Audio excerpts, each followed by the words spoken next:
Les matins de France Culture. Guillaume Erner. Je souhaitais parler de théâtre public aujourd'hui et en grande partie à cause de vous, Stéphane Braunschweig. Bonjour. Bonjour. Vous êtes un grand du théâtre français. Vous dirigez le théâtre de l'Odéon, qui est un théâtre national. Vous êtes metteur en scène. Et alors, figurez-vous qu'il y a quelques semaines, j'avais lu un article dans Le Monde qui disait en substance ceci: Stéphane Braunschweig, directeur de l'Odéon Théâtre de l'Europe à Paris depuis 2016, a décidé de ne pas briguer de troisième et dernier mandat. Le metteur en scène quittera à l'été une institution dont la fragilité économique est telle qu'il n'y a plus d'argent pour financer la vie artistique de l'établissement. Je ne sais pas si vous pouviez nous offrir un petit scoop. Par exemple, vous pourriez nous dire que vous renoncez à quitter votre poste et que vous briguez un troisième mandat. Non, ça sera pas le cas. Je viens de présenter ma dernière saison, qui sera donc accompagnée par un nouveau directeur ou une nouvelle directrice. Mais ma décision était ferme. En réalité, j'aurais aimé faire un troisième mandat. En février 2023, j'avais été voir le ministère de la Culture pour leur dire que j'étais prêt à faire un troisième mandat. Et puis j'ai senti petit à petit que d'abord on ne me donnait pas de réponse. Et puis au mois de novembre, Vous ne donnez pas de réponse sur quoi? Sur le fait de savoir si on souhaitait me renouveler ou pas. Et puis on m'a dit au mois d'octobre, on va te demander de faire ton intérim. Alors je dis bon, qu'est-ce que ça veut dire? Vous voulez me remplacer? Vous voulez pas me remplacer? Ils me disent on sait pas. En gros, ils n'avaient pas traité le dossier. Et là, j'ai dit écoutez, moi je vais pas faire mon intérim de moi-même. Si vous me demandez de faire mon intérim pour nommer quelqu'un d'autre, je veux bien le faire, je veux bien assurer la continuité de l'établissement, mais ne me demandez pas d'être sur la sellette de ma propre nomination. À part ça, on arrive dans une situation au mois de novembre où on est en novembre 23, où on découvre quand même que on est dans une situation déficitaire plus importante que je ne le pensais, et que la marge artistique est réduite. Et en plus, on est sous le coup d'une menace de grève sur la création de mon spectacle. Ce qui Pourquoi fait que menace de grève? pour l'augmentation des salaires. On avait déjà eu en 2022 une grève importante avec une annulation de 22 représentations. Et là, on n'a finalement pas eu d'annulation parce qu'on a négocié, etc. Mais on était sous la menace de grève. Donc, entre le manque de soutien du ministère, les difficultés en interne avec un climat social tendu, ce qui s'explique par l'inflation, et le fait que la marge artistique, c'est-à-dire, qu'est-ce que c'est la marge artistique? C'est quand on a payé tous les frais du théâtre, qu'est-ce qui reste de la subvention pour financer l'activité? Et quand on voit que cette marge artistique, elle est pratiquement nulle, on se dit mais comment on va faire du théâtre là-dedans? Et donc aujourd'hui, même quand on présente la saison prochaine, on est obligé de présenter un budget en déficit parce que le théâtre ne peut pas aujourd'hui assumer ses missions. On va faire un peu de comptabilité théâtrale avec vous, Stéphane Braunschweig, pour que les auditeurs comprennent bien de quoi il s'agit lorsque vous évoquez cette précarité budgétaire.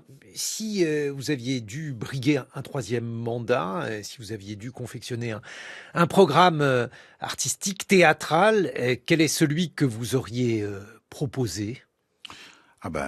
La continuité de ce qu'on fait depuis 8 ans. On a fait un programme depuis 8 ans qui est un programme qui a énormément renouvelé le visage de l'Odéon.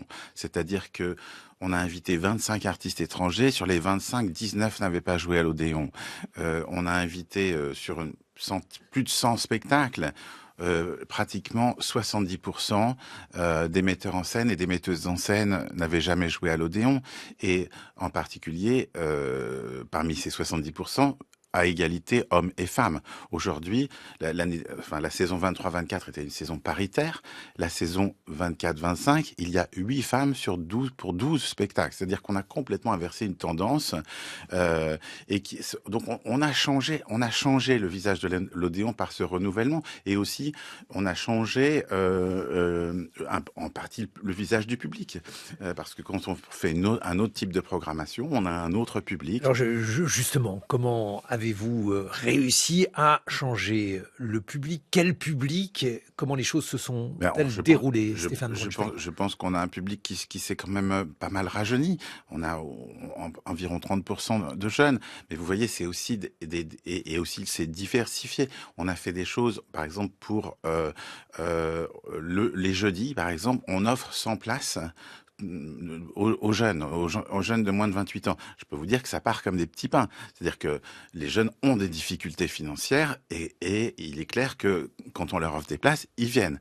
On a fait une étude de public en plus et cette étude prouve qu'il n'y a pas d'effet d'aubaine. C'est pas toujours les mêmes qui reviennent. Parce que j'allais évidemment vous parler de ça. Non, vous dire que on voit qu'il y a un taux de renouvellement entre 60 et 70% à chaque fois. Donc ça permet à des jeunes de découvrir le théâtre et ça c'est très important.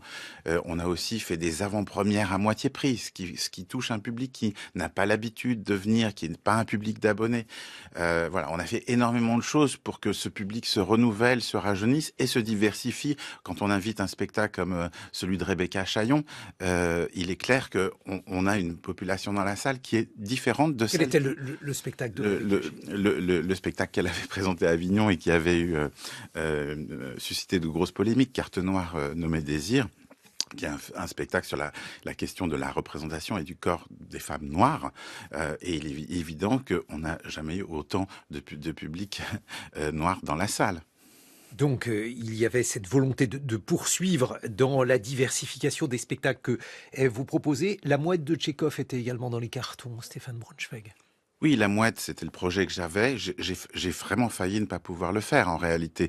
Quand, au mois de décembre, j'ai présenté au conseil d'administration le projet de budget pour l'année 2024, j'ai été obligé de leur dire, il n'y aura pas de spectacle à l'Odéon dans le 6e, la salle historique, au mois de novembre-décembre, parce qu'on ne peut pas produire le spectacle.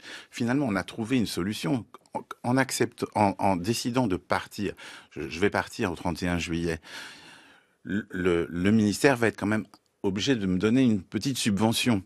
Pas du tout à la hauteur de celle que j'espérais d'ailleurs. Mais en tout cas, je vais avoir une petite subvention qui va me permettre de travailler et de coproduire avec l'Odéon cette Mouette, qui sera donc mon dernier spectacle comme directeur ou mon premier comme nouveau metteur en scène indépendant. Les subventions que vous touchez au théâtre de l'Odéon, elles viennent donc bien entendu du ministère de la Culture, de l'État, de la mairie de Paris? Non, c'est un théâtre national. Donc, comme le Théâtre national de Strasbourg, la Comédie Française, la Colline ou Chaillot, on est subventionné uniquement par l'État. C'est notre seule tutelle. Et si on essaye donc de voir la répartition donc entre les différentes subventions qui vous sont offertes et la manière dont celles-ci sont contrebalancées par les places, donc à la fois la politique que vous évoquiez avec disons, une main tendue vers les jeunes, vers ceux qui n'ont pas les moyens de régler des places à plein tarif. Comment se situe en fait l'équilibre budgétaire de votre théâtre, Stéphane Braunschweig? Quand je suis arrivé en 2017, ce qu'on appelait en 2016, mais je parle de l'année 2017. En 2017, j'avais une marge artistique de 1,5 million. C'était déjà 2 fois moins que ce qu'avait Olivier Py en 2007, donc 10 ans plus tôt, quand il a pris la direction de ce théâtre. Aujourd'hui, en 2024, on tombe à 500 000 euros de marge artistique.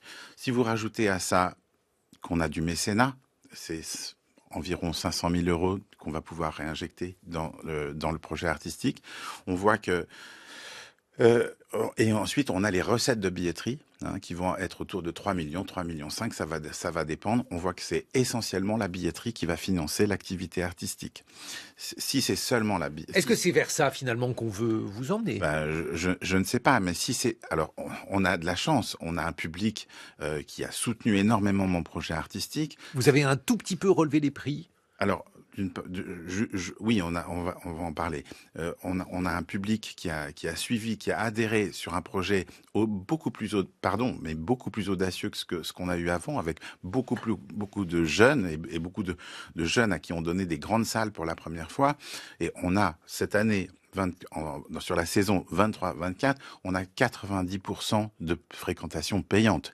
Donc heureusement que ça marche, parce que sinon on n'y arriverait pas, on aurait un déficit beaucoup plus important. Donc cette année, compte tenu du fait que c'est la billetterie finalement qui paye essentiellement l'activité, on a été obligé de remonter un peu la grille tarifaire. Alors c'est pas beaucoup, c'est 2 euros sur le plein tarif et puis 1 euro sur les demi-tarifs. Et on a demandé aux abonnés de faire un effort un petit peu plus important et on ne touche pas aux tarifs, disons, sociaux, les tarifs les plus bas. Lorsque vous discutez avec le ministère de la Culture, est-ce que celui-ci vous explique que l'idée, effectivement, c'est d'aller vers un financement par le public, par le biais de la billetterie? On nous explique pas ce genre de choses. C'est-à-dire qu'on n'a pas l'impression que ça relève d'une vision. On a l'impression que ça relève essentiellement d'une gestion de pénurie. Je n'ai pas l'impression qu'on nous dit non, il faut que vous arrêtiez ça. On nous dit non, il faut que l'Odéon continue à être un grand théâtre de création. Il faut que l'Odéon continue à accueillir des spectacles d'envergure. Mais vous voyez dans ma programmation de l'année prochaine, dont je suis fier, elle est très belle cette programmation. On a pu présenter que 3 spectacles en langue étrangère, alors qu'on est le théâtre de l'Europe. On devrait en faire au moins 4 ou 5. Et puis, les moyens de production, ce qu'on peut donner aux compagnies, parce que on pense toujours les grosses institutions qui sont très gourmandes, qui prennent tout l'argent du service public. Le fait c'est que nous redistribuons l'argent. C'est-à-dire que sur une saison de 12 spectacles, il y en a 8 ou 9 qui sont coproduits. On va donc être moteur dans la possibilité pour ces spectacles, pour ces compagnies, pour ces metteurs en scène indépendants de réaliser leur projet. Avant, nos parts de production, celles qu'on pouvait donner, étaient entre 30 et 100 000 euros. Aujourd'hui, c'est entre 20 et 50 000 euros. Donc ça veut vraiment dire que cette pénurie, on est en train de la faire subir aux compagnies. Stéphane Braunschweig, directeur du théâtre de l'Odéon, donc encore pour quelques semaines, un théâtre national, metteur en scène également. On va continuer d'évoquer la manière dont le théâtre public aujourd'hui doit faire avec cette gestion de pénurie, comme vous dites. On va faire une sorte de tour de France des théâtres nationaux avec 2 autres théâtres et 2 autres de vos confrères. Florence Fèvre, elle dirige le Grand Air à La Roche-sur-Yon, et Galine Stoff, directeur du théâtre de la Cité à Toulouse et également metteur en scène. Ils seront dans ce studio dans une vingtaine de minutes. 6h30, 9h, les matins de France Culture. Guillaume Erner. Et oui, je disais relatif aux politiques parce que nous sommes en compagnie de Stéphane Braunschweig, directeur du théâtre de l'Odéon et metteur en scène. Et si je vous ai invité, c'est notamment parce que vous aviez annoncé il y a quelques semaines, Stéphane Braunschweig, que vous ne brigueriez pas un 3e mandat, notamment parce que l'équation budgétaire vous paraissait difficile, voire impossible à résoudre. Nous sommes également en ligne avec Galine Stoeff. Bonjour. Bonjour. Vous êtes directeur du théâtre de la Cité à Toulouse, qui est un centre dramatique national et metteur en scène. Et puis Florence Fèvre, bonjour. Bonjour. Vous êtes directrice du Grand Air à La Roche-sur-Yon, qui est une scène nationale, peut-être qui serait d'ailleurs intéressant, Florence Fèvre, si vous pouviez nous dire en quelques mots ce qui distingue les théâtres nationaux des centres dramatiques nationaux et des scènes nationales.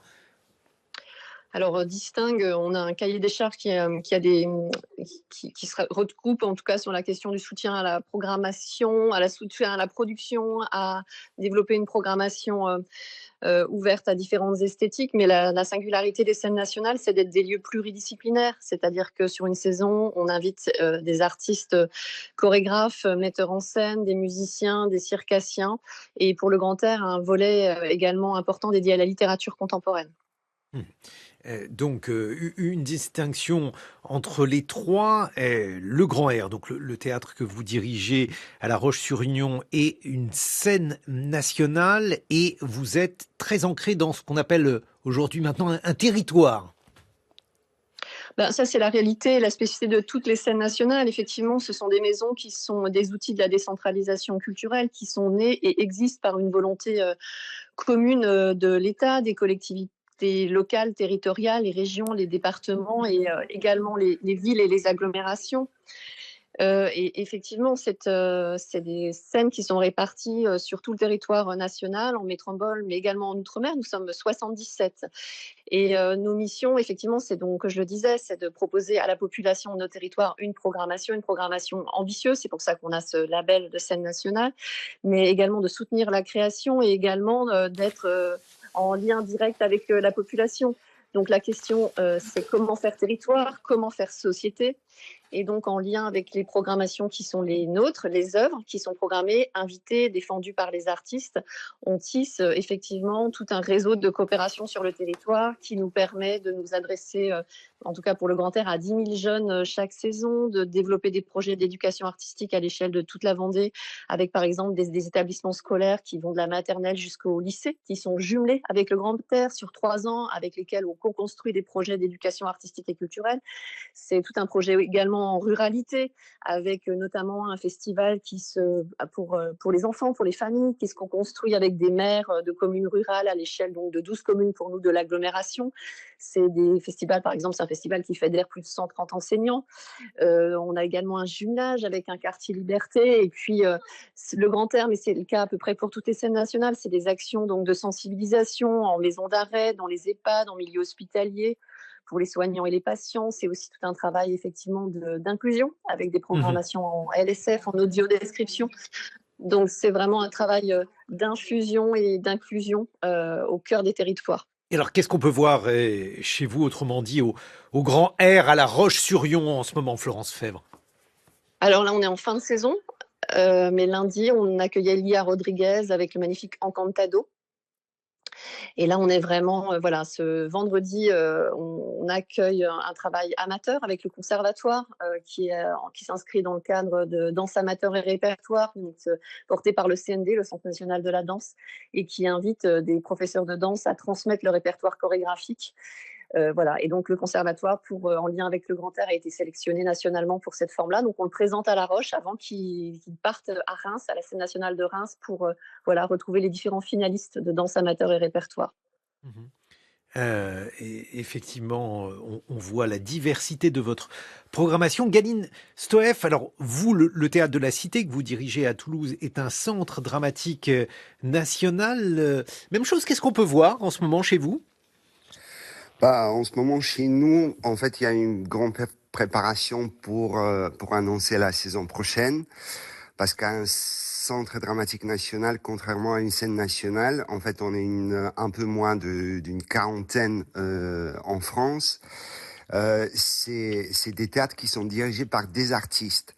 Ça veut dire qu'on cède à un artiste un outil de travail qui doit l'aider à développer son esthétique, son parcours, mais aussi et surtout de partager cet outil de travail avec d'autres artistes qui font partie de sa famille ou au contraire qui sont extrêmement différents de ce que l'artiste présente, mais qui couvrent un éventail de propositions assez large. Là, il y a au moins 3 projets qui se répètent pour l'instant. On accueille des artistes, on accueille des équipes et on fait tout un travail aussi sur le territoire, justement pour assurer le fait que chaque Français a un accès à la culture directe. Stéphane Braunschweig, comment construit-on une programmation? Donc là, en l'occurrence, pour le théâtre de l'Odéon, est-ce que vous cherchez des équilibres? Est-ce que l'équation budgétaire est essentielle, puisque toutes les pièces ne coûtent pas la même chose à monter, bien sûr?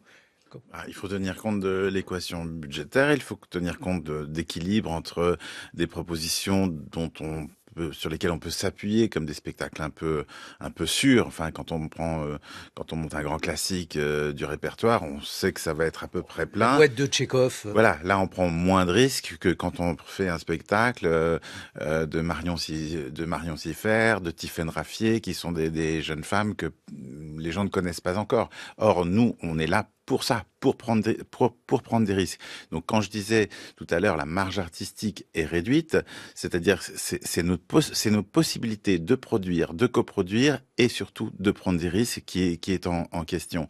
Et c'est intéressant d'entendre ce que disait la directrice de La Roche-sur-Yon ou Galine qui dirige le théâtre de Toulouse. J'étais moi la semaine dernière à Toulouse. Galine avait eu la gentillesse d'accueillir Jour de joie, un texte d'Arne Ligre, une pièce contemporaine. C'est pas facile. Les gens ne connaissent pas. Dans sa salle de 800 places, on a fait 4 jours remplis avec un public enthousiaste. Donc ça prouve le travail de terrain que fait le Théâtre de la Cité à Toulouse. Et aujourd'hui, le Théâtre de la Cité est amputé pardon, il va le dire lui-même, mais d'une aide du département. Donc c'est tout ce travail qui est fait par les scènes nationales, par les centres dramatiques et par les théâtres nationaux, parce que nous aussi, on est tout le temps sur le terrain. Enfin, ce que Madame Favre a dit sur la politique d'accessibilité, le travail avec les amateurs, le travail d'éducation artistique, les théâtres nationaux, en tout cas le Théâtre national de l'Odéon le fait également à son échelle en Île-de-France. Donc je crois qu'on est tous à fond sur le terrain et que les procès qui nous sont parfois faits d'être élitistes, de s'occuper Et oui, parce que élitisme, c'est devenu une maladie grave maintenant. Mais surtout, c'est tellement injuste. C'est tellement injuste. Vous êtes élitiste, Galine Stoeff ? Si je peux rajouter, l'élitisme, c'est devenu un peu une étiquette qu'on colle là où ça nous arrange, mais en fait il faut pas oublier aussi que l'État public maintient un prix de billet assez abordable toujours, et ça c'est aussi dans la philosophie du service public. Ça veut dire que mais dans ce cas-là, pardonnez-moi, je Ouais. vous coupe comme vous êtes en duplex, Galine.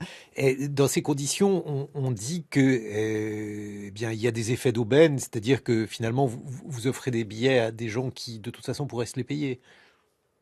Pas forcément, parce Non, que je sais bien que ça n'est pas forcément le cas, mais je sais que c'est souvent l'argument invoqué. Aussi il y a tout un travail avec les scolaires, avec la jeunesse, avec les gens qui sont des publics qui sont éloignés géographiquement parlant. Là aussi il y a tout un travail que par exemple un cadre privé ne peut pas forcément assurer. Ça veut dire on crée des formes légères en itinérance.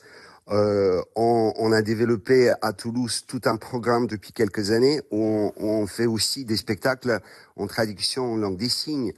Et tout d'un coup, on découvre qu'il y a toute une communauté qui est invisible par rapport à notre public, par rapport à nos pratiques, qui sont là et qui attendent justement un geste de notre part. Et moi, je pense que c'est le travail du théâtre public, justement, d'éclaircir, de mettre la lumière là où normalement on regarde pas. Qu'est-ce que vous en pensez, Florence Fèvre? Alors là aussi, l'équation budgétaire au Grand R à La Roche-sur-Yon, quelles sont les difficultés actuelles que vous traversez, si vous en rencontrez? Alors déjà, je vais revenir sur la question de la tarification. C'est vraiment une injonction paradoxale de plus. On nous demande de faire de la démocratisation culturelle, de travailler à l'ouverture de nos maisons. Aujourd'hui, le Grand Air, c'est des tarifs de 6 à 32 euros. C'est 40 000 spectateurs à l'année sur un bassin de population de 100 000 habitants. Nous, la vraie problématique, c'est qu'en fait, il faudrait qu'on puisse rajouter des représentations pour pouvoir accueillir tous les spectateurs qui souhaitent fréquenter notre programmation. C'est-à-dire, vous êtes la plupart du temps complet. On est quasiment tout le temps complet. En fait, il y a un grand désir de spectacle vivant. Il y a beaucoup de curiosité. Les spectateurs, contrairement à ce qu'on peut laisser entendre, sont prêts à toutes les aventures artistiques. On a aussi besoin d'être des lieux désirables pour les jeunes, donc de pouvoir inventer des formes innovantes, de renouveler les répertoires. Donc, en fait, c'est la question aussi des œuvres, de qu'est-ce qu'on produit, de qu'est-ce qu'on montre, quelle ambition pour ces œuvres-là et quelle ambition dans l'adresse à la population et au public.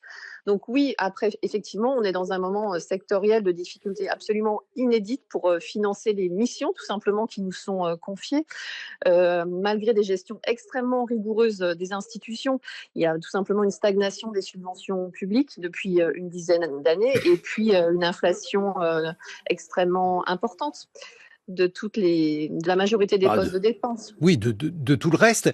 Mais ce qui veut dire concrètement, par exemple, puisque on parlait de marge du matelas de sécurité dont vous disposiez, aujourd'hui pour le Grand Air à La Roche-sur-Yon, de quoi parle-t-on quand vous évoquez cette précarité budgétaire? Le Grand Air, c'est un budget de 3 millions d'euros par an en annualité budgétaire. Et là, on s'aperçoit que d'année en année, ce qu'on appelle le disponible artistique, c'est-à-dire ce qui est disponible pour coproduire, diffuser, mais aussi financer l'action culturelle, se réduit drastiquement. Là, on était à des équilibres de 50-50, c'est-à-dire 50% de frais de fonctionnement. On gère plusieurs équipements, c'est aussi des grandes salles, des grands plateaux. On a cette chance, le public a cette chance d'avoir ces très beaux outils sur leur territoire. Aujourd'hui, voilà, le seuil de l'équilibre entre le fonctionnement et le disponible artistique a basculé. Et ce que je peux dire, c'est que entre 2019 et 2024, 2019, c'est un peu notre année de référence parce que c'est l'année avant Covid. En tout cas, dans le réseau des scènes nationales, c'est à peu près 16% de spectacles programmés en moins, c'est-à-dire 700 titres en moins, ce qui est quand même très important, et à peu près 15% de représentations en moins sur 4 ans. Ça correspond à 1530 représentations. En clair, c'est à peu près 10% pour l'instant de disponible artistique en moins pour la programmation et surtout 10 millions d'euros en moins à engager sur les productions. Et ça, c'est jusqu'en 24. Pour nous, l'alerte aussi vraiment s'aggrave à partir de 2025. Là, la question même de la capacité d'ouvrir nos maisons à l'automne se pose. Voilà. Et ce que je veux aussi expliquer, c'est que pendant longtemps, et c'est toujours le cas, on a des subventions pérennes, des subventions SOC qui sont extrêmement importantes, mais elles sont de plus en plus fragilisées et on est de plus en plus soumis à des appels à projets qui se multiplient mais de façon absolument exponentielle et qui fragilisent les institutions mais aussi les artistes. Puisqu'en fait, les projets s'inventent à N-2, N-1 et que les appels à projets sont des appels à projets de l'année N et annualisés. Donc ça crée extrêmement de risques financiers. Stéphane Braunschweig, ce qui est dit aujourd'hui par Florence Fèvre, mais aussi par Galine Stoev, c'est vraiment quelque chose de nouveau, parce qu'on a la sensation que le monde de la culture se plaint depuis des années, et qui a une tendance à gémir chez vous, chez nous. Bref, je m'inclus aussi dans ce monde-là. Est-ce que vous considérez que c'est véritablement une rupture par rapport aux pratiques passées ou c'est une évolution? Moi, je pense qu'il y a une rupture après le Covid, en fait. C'est-à-dire que la crise du Covid a été, pour nous, toutes les institutions, évidemment, un moment très difficile, mais on a été extrêmement soutenus par le ministère de la Culture. C'est-à-dire qu'on a pu accumuler des réserves, parce qu'on a eu des aides qu'on pouvait même pas dépenser, on a eu des exonérations de charges. Donc là, ça a été l'exemple. Voilà, ça a été formidable, je veux dire, du point de vue de notre situation budgétaire. Et depuis, on est dans le contre-coup. On est dans le contre-coup pour l'État de toutes ces aides qu'ils ont données. Et du coup, on a une réduction. Et l'objectif aujourd'hui, quand j'entends qu'on a une réduction du nombre de spectacles, du nombre de productions, l'objectif aujourd'hui, c'est très clairement de réduire l'activité. Et ça, pour moi, c'est quand même nouveau. Et le ministère de la Culture a un plan aujourd'hui qui s'appelle Mieux produire pour mieux diffuser. Mais comment on fait pour mieux produire et mieux diffuser si les scènes nationales, si les centres dramatiques ont ça veut dire quoi, mieux produire? Ça veut dire produire et faire ensuite tourner des œuvres? En fait, c'est vrai qu'il y a des spectacles qui sont mal diffusés, des spectacles qui sont produits, qui vont jouer 5-10 fois, et c'est vrai que c'est trop peu. Mais comment on va mais le plan, c'est que on va moins diffuser. Parce que aujourd'hui, les scènes nationales ne peuvent plus accueillir autant de représentations qu'avant. Nous, cette année à l'Odéon, au lieu de faire ce qu'on faisait avant le Covid, 300 représentations par an, on est à 250. On perd 50 représentations. Et donc, la diffusion va être de plus en plus difficile. Et quand on dit mieux produire, en fait, ça veut dire un peu moins produire, c'est-à-dire faire des meilleures productions, mais en moins grand nombre. Et donc, on va vers, quand même, objectivement, ce qu'on devine, c'est une réduction de l'emploi artistique. Parce que l'écosystème, ce qu'on appelle l'écosystème, autrement dit, donc, vous avez un salaire versé, mais les acteurs, les intermittents du spectacle, eux, dépendent des productions que vous montez. Oui, par exemple, pour ce qui est même de ma vie maintenant qui va commencer de directeur de compagnie. Moi, je monte depuis 30 ans un spectacle tous les ans parce que j'ai cette chance de pouvoir, depuis 30 ans que je dirige des théâtres, ça me donnait la possibilité tranquillement de monter un spectacle par an en compagnie avec les subventions qu'on m'annonce qui sont quand même 2 fois moins importantes que celles dont ont bénéficié mes prédécesseurs comme Alain Françon ou Georges Lavaudan. Je pense que je ne vais pas pouvoir monter plus d'un spectacle tous les 2 ans. Et donc, si on est dans et c'est pas mon objectif. Moi, mon objectif c'est quand même de continuer à faire vivre toute une famille artistique. Et je ne sais pas comment je vais pouvoir faire avec des moyens de production qu'on va avoir beaucoup plus de mal à trouver parce que le réseau est vraiment en mauvais état.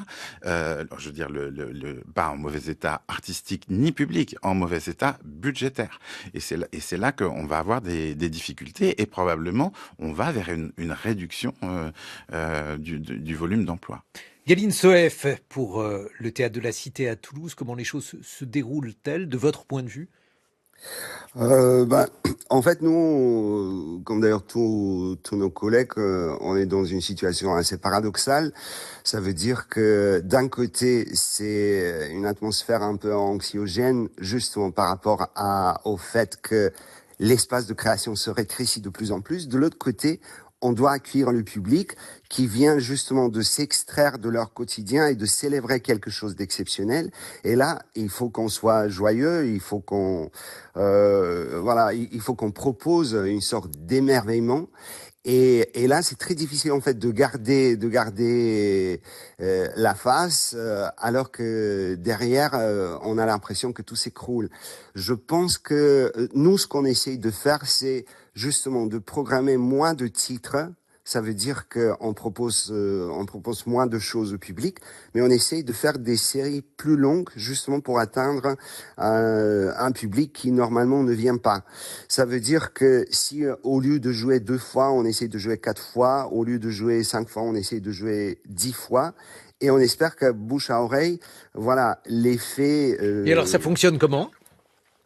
Écoutez, ce qui est vraiment miraculeux, c'est que cette saison, en fait, les salles sont pleines. J'ai l'impression que les gens sont revenus, pas seulement parce qu'ils aiment le théâtre, mais parce que dans cet état généralisé anxiogène dans lequel on vit, les gens ont besoin vraiment de retrouver le sens, de se retrouver et d'avoir des gens vivants qui jouent devant d'autres gens vivants, ce qui devient un peu exceptionnel de nos jours. Et je pense que le théâtre reste un des seuls endroits où on peut encore légalement explorer cette notion d'être ensemble. Et justement, le fait que ça s'appauvrit par les coupes budgétaires, ça fait vraiment disparaître cet espace. C'est votre inquiétude, on le comprend. Galine Soef, vous avez fait beaucoup de choses à l'étranger, puisque vous avez été également metteur en scène à Londres. Vous avez également circulé dans d'autres villes, à Sofia, Ljubljana, bref. Comment ça se passe à l'étranger ? Écoutez, c'est vraiment des différentes philosophies de structurer et de produire de théâtre. Le système allemand ou le système dans tous les pays de l'Est où dans chaque théâtre a une troupe, comme à la Comédie Française, par exemple. Mais là, tous les théâtres fonctionnent comme ça. Ça veut dire que chaque théâtre produit des spectacles, mais on tourne beaucoup moins parce que on joue en alternance. Ça veut dire que chaque théâtre a un répertoire stable qui se renouvelle chaque saison. Alors, je pense pas qu'il y a vraiment un système idéal. Et justement, cette richesse, c'est quelque chose qui m'a construit au fil des années. Je pense que le système en France est vraiment unique. Je pense que c'est quelque chose d'extrêmement précieux. Je pense qu'il y a des choses extrêmement positives dedans, comme d'ailleurs des choses négatives. Voilà, ça c'est normal. Mais je pense que au fond de tout ça, il y a une passion justement de démocratiser la culture. Et je pense que c'est une marque déposée française quelque part. Et il faut défendre ça à tout prix. Stéphane Braunschweig, un mot de conclusion. Bon, on a entendu vos difficultés, à la fois les équations budgétaires difficiles à résoudre, parfois aussi ce qu'on peut qualifier d'injonction contraire. Que diriez-vous sur cette situation? Est-ce que vous imaginez qu'elle puisse s'améliorer? Vous allez vous tourner vers un autre théâtre ou une autre manière de faire du théâtre? Je pense que de toute façon, le théâtre doit se réinventer tout le temps, donc on va le faire. On a évidemment, dès qu'on parle d'argent, de budget, on est tout de suite dans le drame.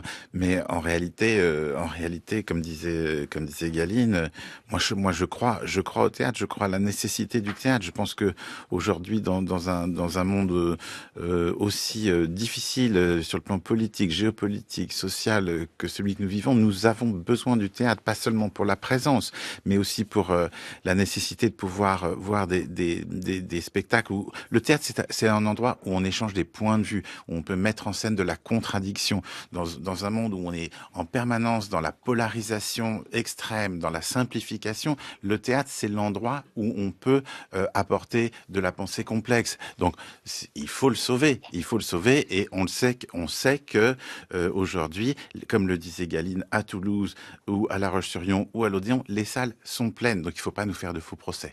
Merci Stéphane Braunschweig d'avoir été avec nous. Vous êtes directeur du théâtre de l'Odéon. Merci à Florence Fèvre, directrice du Grand Air à La Roche-sur-Yon, et à Galine Stoyev, directeur du théâtre de la Cité à Toulouse.